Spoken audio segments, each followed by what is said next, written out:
ಪ್ರತಿಧ್ವನಿ ಕನ್ನಡ, ಪ್ರತಿಯೊಬ್ಬ ಕನ್ನಡಿಗನ ಧ್ವನಿ.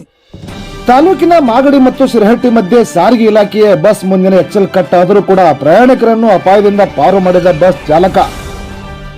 ಲಕ್ಷ್ಮೇಶ್ವರದಿಂದ ಮಾಗಡಿ ಮಾರ್ಗವಾಗಿ ಶಿರಹಟ್ಟಿಗೆ ಬರುತ್ತಿದ್ದ ಕೆಎಸ್ಆರ್ಟಿಸಿ ಬಸ್ ಒಂದು ಮಾಗಡಿ ಮತ್ತು ಶಿರಹಟ್ಟಿ ಮಾರ್ಗ ಮಧ್ಯದಲ್ಲಿ ಚಲಿಸುವಾಗಲೇ ಬಸ್ನ ಮುಂದಿನ ಚಕ್ರದ ಎಡಗಡೆ ಎಕ್ಸೆಲ್ ಸಮೇತ ಕಟ್ಟಾಗಿ ಪಕ್ಕದಲ್ಲಿರುವ ಜಮೀನಿನಲ್ಲಿ ದೂರದ ಅಳತೆಯಲ್ಲಿ ಹೋಗಿ ಬಿದ್ದಿದೆ.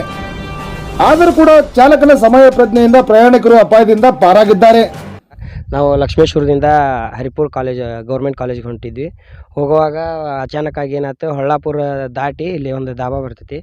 ಅಲ್ಲಿ ಅಚಾನಕ್ಕಾಗಿ ಗಾಳಿ ಹೀಟಾಗೇನೋ ಒಟ್ಟು ಗಾಳಿ ಕಡಿಗಾಗಿ ಉಳ್ಕೊಂಡು ಹೊಲ್ದಾಗ ಬಿದ್ದೈತಿ. ಆಮೇಲೆ ಡ್ರೈವರ್ ಸ್ವಲ್ಪ ಕಂಟ್ರೋಲ್ ಮಾಡಿರು ಚಲೋತ್ನಾಗ. ಜಾಸ್ತಿ ಜನನೂ ಇದ್ದಿದ್ದಿಲ್ಲ ಪುಣ್ಯಕ್ಕೆ, ಅದು ಒಂದು ಲೆಕ್ಕಕ್ಕೆ ಇದಾಯ್ತು. ಇಲ್ಲಾಂದ್ರೆ ಅಪಾಯ ಭಾಳ ಆಗೋ ಚಾನ್ಸಸ್ ಇತ್ತು.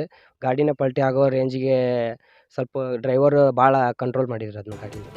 ಹೌದು, ನಿನ್ನೆ ಮಾಗಡಿಯಿಂದ ಶಿರಹಟ್ಟಿ ಕಡೆಗೆ ಬರುತ್ತಿದ್ದ ಬಸ್ನಲ್ಲಿ ಈ ಅವಘಡ ಸಂಭವಿಸಿದ್ದು ಪ್ರಯಾಣಿಕರು ಎಲ್ಲರೂ ಚಾಲಕನ ಸಮಯ ಪ್ರಜ್ಞೆ ಹಾಗೂ ಧೈರ್ಯವನ್ನು ಮೆಚ್ಚಲೇಬೇಕು ಎಂದು ಹೊಗಳುವಂತ ದೃಶ್ಯಗಳು ಕಂಡು ಬರುತ್ತಿದ್ದವು.